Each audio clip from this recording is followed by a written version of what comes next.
เลือดตะซอยบ่มีหยังผักมีแต่ผักเลือดตะซอยขอบใจเด้อ โดยเอาหยังเฮาก็บ่มีหลายเนาะมีเล็กๆน้อยๆเนี่ยเฮาก็มาเยี่ยมยามเพิ่นเนาะมา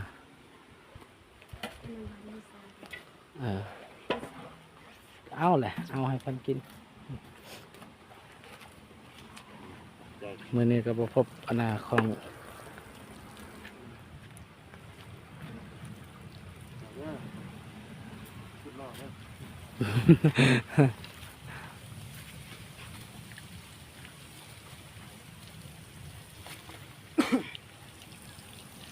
ตัวนั้นกระปุกช่างเป็นนอนเดี๋ยวมันเอ็ดได้เลยเนาะ แสดงว่านี่โอ้ชงไม้แล้วแต่นี้เนาะยังบ่มีไฟได้เด้อนี่นะ บ่โมเดิร์นแต่ว่าแบบว่ามันชงนี่แบบนี้หั่นยังบ่มีไฟ คนอื่นเขาบ่ได้เฮ็ดแบบนี้บ่ โดย คันไดมันต่างหมด หลังแรกตั้งแรก แม่นหลังแรกและ ของเจ้าแบบ ก็งามอยู่ก็แบบนี้คือกันโมเดิร์นคือกันแต่ว่ามันสิมีค่าแต่นั้นละอาจพอนี้ละปล่อยลงเลยใหญ่อันน่ะมีแต่เฮือนเฮาแหละใหญ่แบบว่า6 คูณ 9นี่แหละ12เซา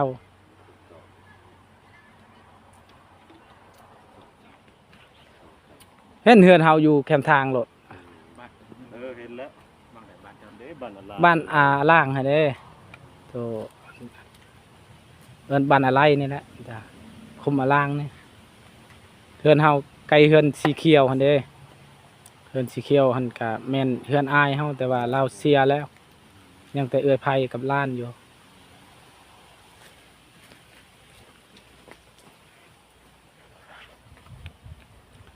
เอาเปิดคลิปเปิดภาพมาบัดนี้ก็อยู่เฮือนน้องอาเจืองเนาะพี่น้องวันนี้ก็มากับน้องไวเงินแบบว่าบ่าวบุญคงก็ว่างเรียกแล้วก็เลยแบบว่ามาหาน้องเจืองนะครั้งแรกน้องเลยเอาก่อนอื่นกราบทักทายสบายดีเด้อสบายดีและสวัสดีพ่อแม่พี่น้อง FC เมิร์ดสุขูสุขคนเพราะว่าอยู่ในและก็ต่างประเทศก็ยินดีต้อนรับเข้าสู่ซอยบ่าวบุญคงคือเก่านะเอาไปเลยนะเอาบัดนี้ก็โอ้น้องเจียงเพิ่นก็เฮ็ดเฮือนคือกันเนาะพี่น้องเพิ่นก็ซอยสร้างนี่แหละเขาก็มาครั้งแรกนี่แหละสร้างกะ2 คนแต่บ่เจียงเพิ่นก็ซอยนะสบายดีเด้ออ้าย สวัสดี โดยอ้ายอยู่บ้านใดบ่ มันดง บ้านดงบ่โดยจักมือแล้วได้เฮ็ดเฮือน 12มื้อ โดยโอ้ไวเนาะ12 มือพาเท่าเฮือนกะประมาณอยู่เท่าใดก็6 คูณเท่าใด 4คูณ6 4 คูณ 6บ่คือกันกับเฮือนอันน่ะต้นกาแหละอยู่บ้านอดกนี่แหละใกล้เฮือนของใกล้บ้านของบ่าวบุญคงนี่แหละเจียงก็เป็นเนาะเฮ็ดเพิ่นเนาะ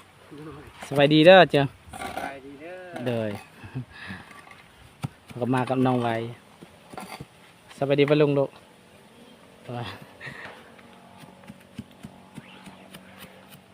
ใกล้สิแล้วเลยพี่น้อง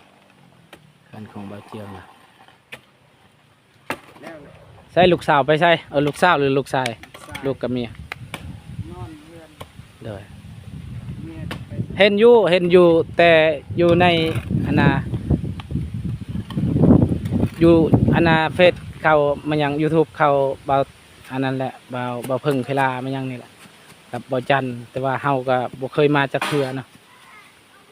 มื้อนี้เฮาก็แบบว่ามีเวลาก็มาหาเพิ่นเนาะ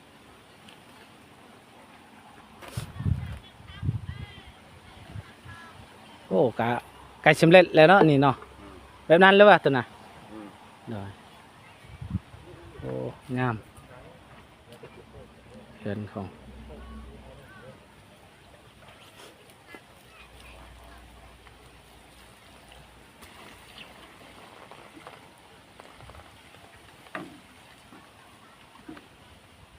น้ำเนี่ยมาที่ชั้นน้ บ่เจืองน้ำนี่มาที่ใช่น้ำนี่น้ำมาด้านบ่น้ำเด้อ ต่อมาจากน้ำซอน เฮามาเมื่อกี้นี่ก็ทำพุ่นแหละทำอยู่คนบ้านของน้องซอนบ่บ้านน้องเฮือนน้องซอนนั่นแหละถามว่าอยู่ไสเฮือนอันน่ะน้องเจียงบ่ไปอยู่พุ่นแหละไปอยู่พุ่นละเฮาก็เลยไปอยู่นี่ครั้งแรกมานี่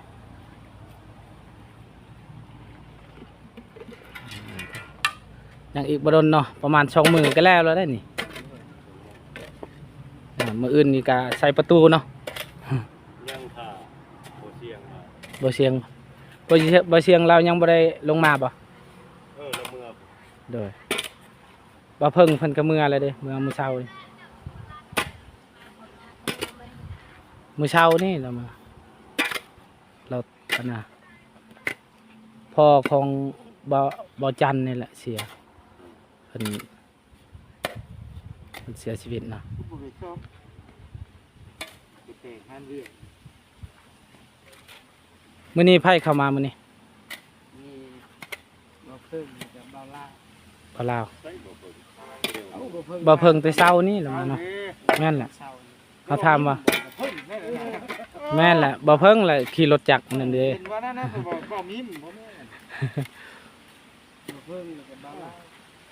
เพิ่งก็ต้องมีไล่ ฮู้บ่คอยบ่ บ่ บ่ฮู้บ่ ด้วย เด้อ ก้อยชื่อบุญคงเด้อ ด้วย ก็นี่แหละก็ค่อยก็แต่เก่าค่ะคือเจ้านี่แหละก็บ่ได้มีหยังแต่ว่าผู้ใหญ่เพิ่นสดซอยแล้วก็เฮ็ดเรือนเฮ็ดชานเฮาก็แบบว่าก็เลยแบบว่าเรื่องฮู้จักแบบทีมงานแล้วก็ตั้ง YouTube มายังนี่แล้วก็ถามเพิ่นแนะนำให้แล้วก็เฮ็ด YouTube คือเก่าหั่นล่ะเอาไว้เอานะหันนมให้นี่ให้ลูกของเจียง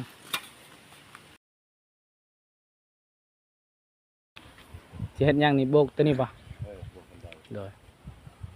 โอ้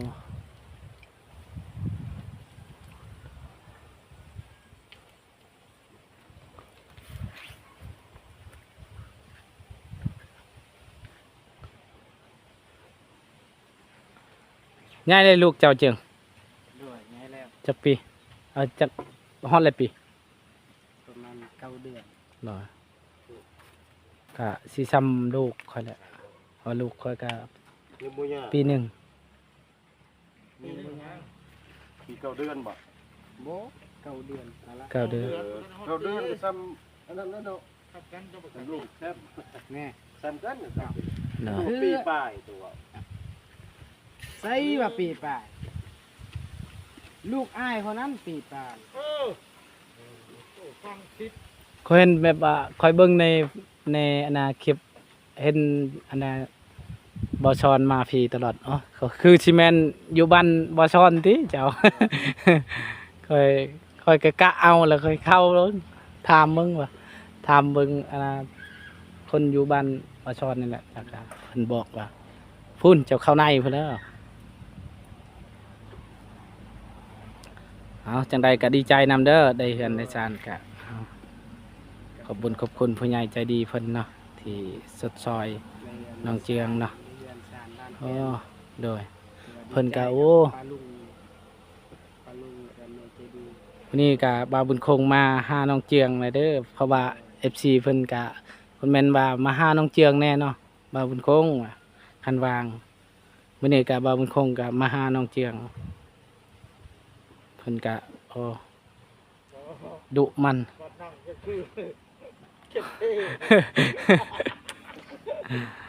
กล้องอาจสิสั่นแน่เด้อพี่น้องเนาะเพราะว่าโทรศัพท์มันกันสั่นบ่ได้เนาะ นั่งซอยหาสาวน้อย เบิ่งขออนุญาตขึ้นเฮือนเด้อ ไป ขึ้นเบิ่งเฮือนซานลันแป้นเพิ่นก่อนพี่น้องเอ้ย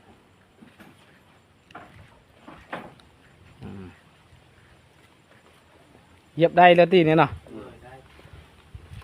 โอ้โอ้ห้องหนึงบ่นี่ ตอนน้อง หันห้องนึงเนาะโอ้คักแล้วนี่แบบเวลาฝนตกมันก็บ่ได้พระเห็นเฮือนคอยแล้วฝนตกนี่หมดเลยอยู่นี่โดยหมดแบบว่าเฮาปล่อยลงเนี่ยตัวนี้เด้สองห้องเฮือนคอย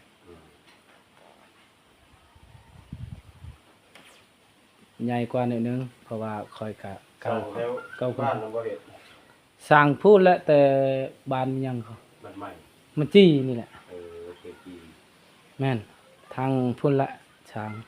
แถวล่างแถวนี่ก็สร้างมาให้คุณเบิดบ่เฮ็ด แถวอารางนี่สร้างอยู่บ้านอารางก็มี อืม อยู่เฮือนน้องอิหยังก็น้องต้นกานี่ก็สร้างอยู่บ้านเฮานี่แหละ อืม แถวบ้านเก่งไข่บ้านอาราง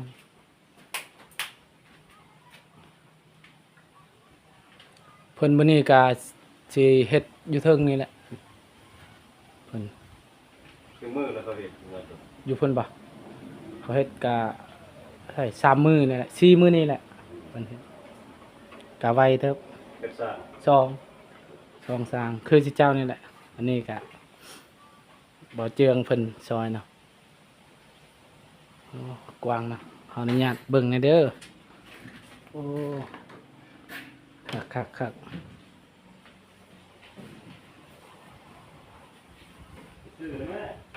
ซ้ำสิอยู่แล้วนี่เจืองเอ้ย ดีใจแล้ว โดย โดยก็มาครั้งแรกเนาะเพราะว่าบ่เจืองเพิ่นก็บ่ฮู้เนาะ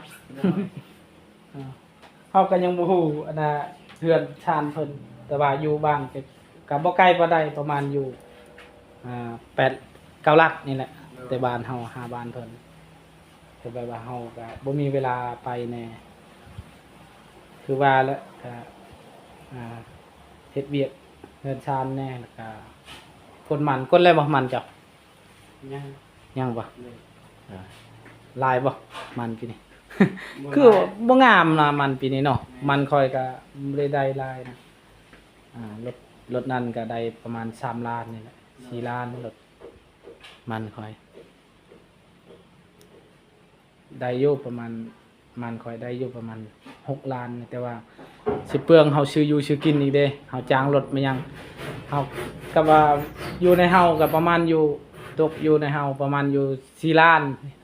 ประมาณนั้นแหละ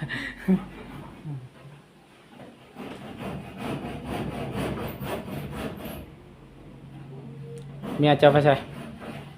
ไปเล่นในบ้าน โดย ป้าลูกนอนคนเดียว โดยเฮือนตัวใดลูกจะนอนเฮือนตัวนี้นี่ แม่น กระตุบนี่ เลิก โดย กระทุ่มหน่อย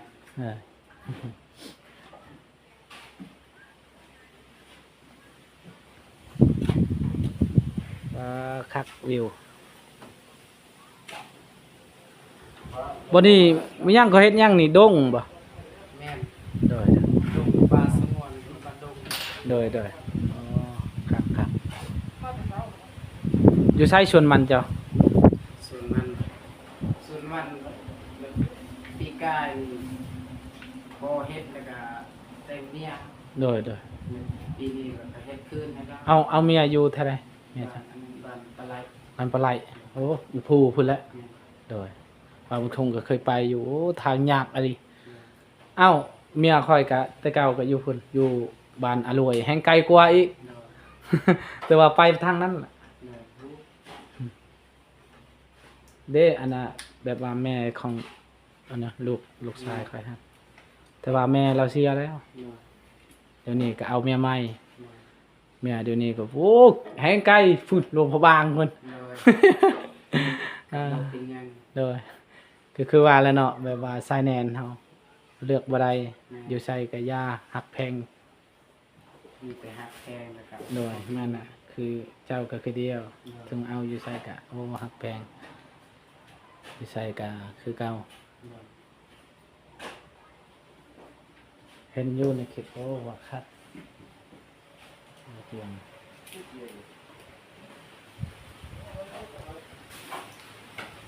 เอ้ามีแต่เฮ็ดเวียกแล้วได้ยัง เนาะซอยสร้าง โดยเอาพวกเนี้ยซอยเพิ่นโอ้เขื่อนข้างครับ โอ้แน่นเหือนเนาะแน่นแล้วเสาตัวนี้คักแล้วว่า ว่าเสาปูนคักแน่เฉพาะดอกว่าแน่น เหือนเฮานี่โอ้แล้วทราบขึ้นไปนี่ตุ้งติ่งโลด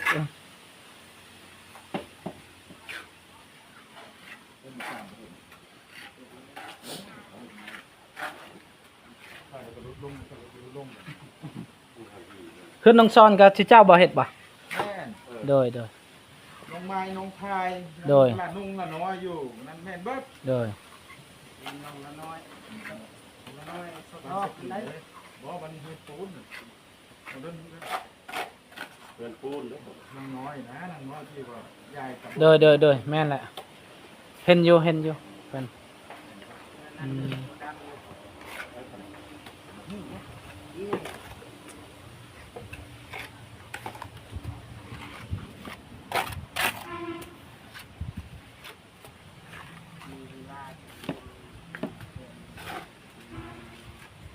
น้องไม้น้องพายนะ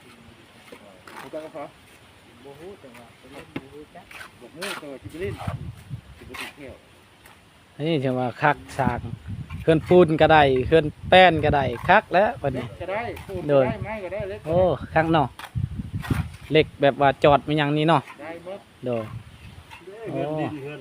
ในหัวครัว คือว่าเห็นอยู่หน้าวัดอันที่เจ้าบ่เฮ็ดบ่ แม่น โดยเห็นบ่ชอนแนมมา เพื่อนบุกตูบในหัวครัวพลองช่วยเลย โดย แล้วหลังเขียวเด้ เออ ไปอยู่ซ้ายมือนี่ แม่นเห็นอยู่โอ้ 8 เดือนเลย โอ้เหือนใหญ่เด้เหือนเลยเนาะ แล้วก็มีหลังหนึงอยู่บ้านแกงน่ะบ้านเงื่อนเจ๊อย่างเจ๊ไก่ตอก ครับเลยเลื่อนไปเลยเป็นสยัน เจ๊ไก่ตอกอีกแล้วก็มีโมเดิร์นเงื่อนคู่นกอีก โดย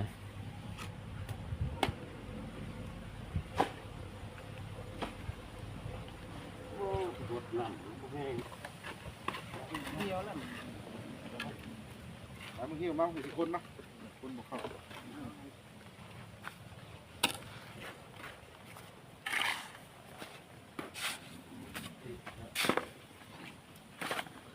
ไฟนี่มาใช่ไฟ ขอต่อนะเพื่อน โดย เจ้า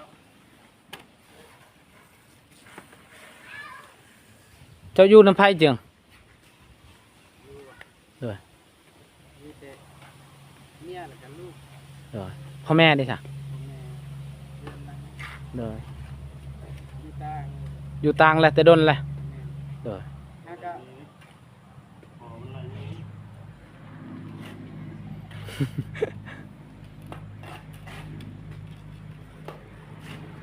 แม่นกว้างแม่นกว้าง บ่แม่นไรนี่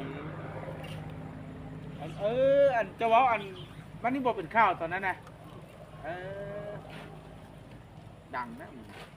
ผู้ใด เชื่อง เจียงวะ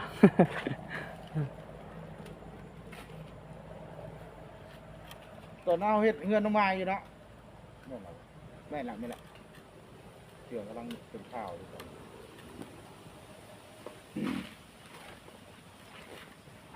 เพื่อนคอยหันค่าช่าง9 คูณ 8นี่เอามาแม่น6 คูณ 9นี่แต่เศร้า4 ล้านนี่นะ สี่ แม่ กับ เศร้า4 ล้าน 5 พุทธ7เท่ากับเห็ดตัวใดเท่าสอง โดย ดอกไม้ โดย เท่าสอง แต่ว่า ห แบ ลั บ งนี่แล้วสวยกันพี่น้อง โดยแต่ว่าแบบว่าเพิ่นเฮ็ดแบบ คือว่าแหละสีมือไผสีมือมันบ่แม่นประมาทเห็นเพิ่นเฮ็ดนั่นน่ะบักเชาคอยโอ้จนเอาไม้อีกเสียบชัยอยู่หั่นบนเชาหั่นนะบักใหญ่โพด รักหลวง เดี๋ยวจะไปไหล แม่น ไหลไม้ แม่นแหละ บักไปเลย ลูกสร้างนี่ยอมรับเลย โอ้เพิ่นเคยเฮ็ดแล้ว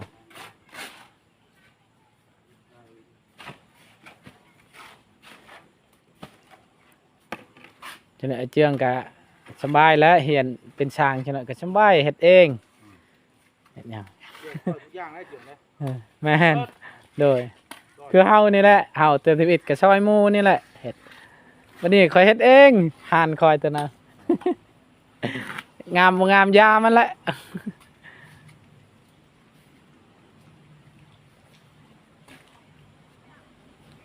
6 ต้นเสาปูนข้างแน่ครับ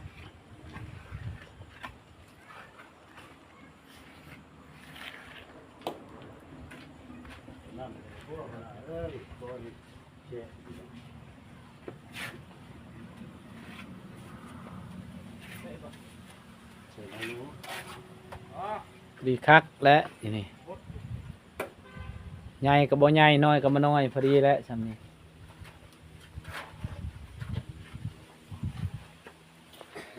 คลิปปัดนี่กะโอ้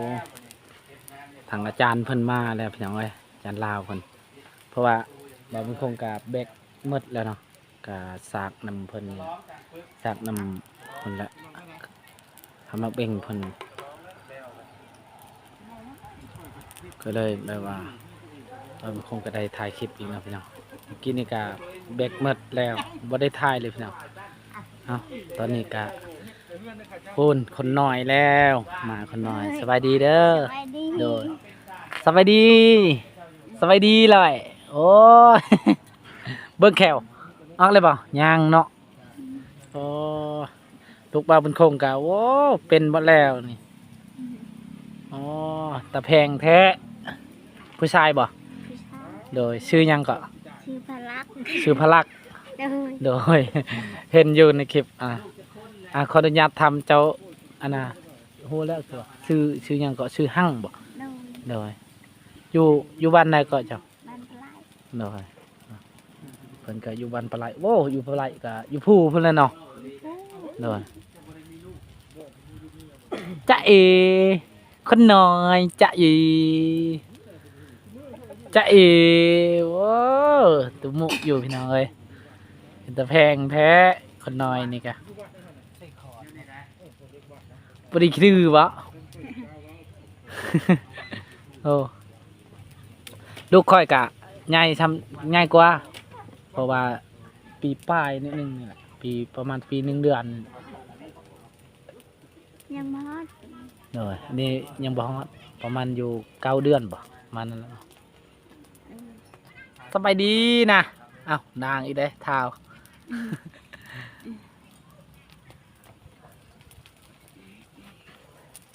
กินข้าวมั้ยยังก็กินข้าวอันนั้นแล้วบ่ มันทอยยัง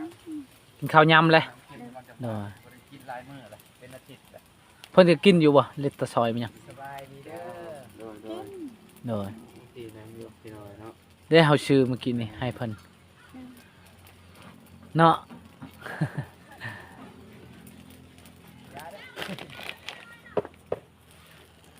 ฝนสวัสดี พ่อ โด แม่ ย พี่น้องเนาะโดย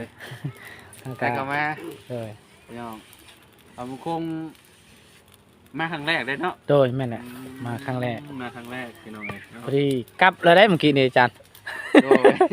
พ่อกันเยอะเจ้าอยู่ที่หันนะ โดย ก็คิดว่าเอ้าว่ามึงคงมาเบิ่งงานเบิ่งหยังนี่บ่วะเพราะว่ามื้อนี้มันเป็นงานเนาะ โดย งานเพิ่นจัดอยู่ในบ้าน บ่เฮาก็บ่ได้ฮู้เด้อาจารย์ งานนี่ได้ โดยบ่ได้ฮู้เด้ เจ้าก็บ่ได้ฮู้บ่ บ่ เออก็ถึงจังหวะพอดีเลยเนาะ โดย เพิ่น พอดี เพิ่นจัดงานเฉลิมฉลองบ่หรือว่าจังได๋บ่รู้ว่าแบบเป็นหยังเฮาก็บ่ฮู้ ให้ กัน เปิดน้ำ เอาใส่อันนั้นอ่างแม่นนะครับ ไผบ้างเลย น้องออนเปิดมาเปิดหน้ามาไปฮดสวนลาว เปิดพิษก่อน บ่ฮู้ว่าสิแซ่บจังได๋น้ำเค็มอันนี้บ่ฮู้ว่าอัน โอ้แซ่บเอ้ย เค็มบ่สมชื่อว่าน้ำเค็มหรือ เดี๋ จั ยว ง เถื่อต่อย นี่สิทับลงเบิ่ง เจ้าฮู้บ่ใคร โดย นี่ขอยก็อยู่บ้านอะไรนี่ พ่อของน้องไส้ฮู้กับน้องไส้ ฮู้อยู่ตอนนั้นเฮ็ดกิจ ใช่ เตียงยังนะเบาเตียงบ่ โดยแม่นแหละ เตียงมาถ่ายคลิปพอน้องไส้มาบุญคง โดย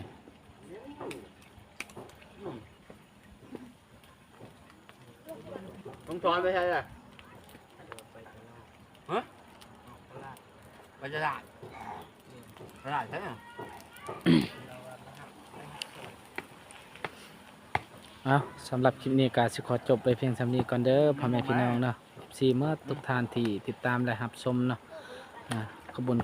ทุกผู้ใหญ่ใจดีมาทุกท่านสำหรับคลิปนี้บ่าวบุญคงข ก็ขอจบไว้เพียงสำนี้ก่อนเด้อสบายดีเด้อ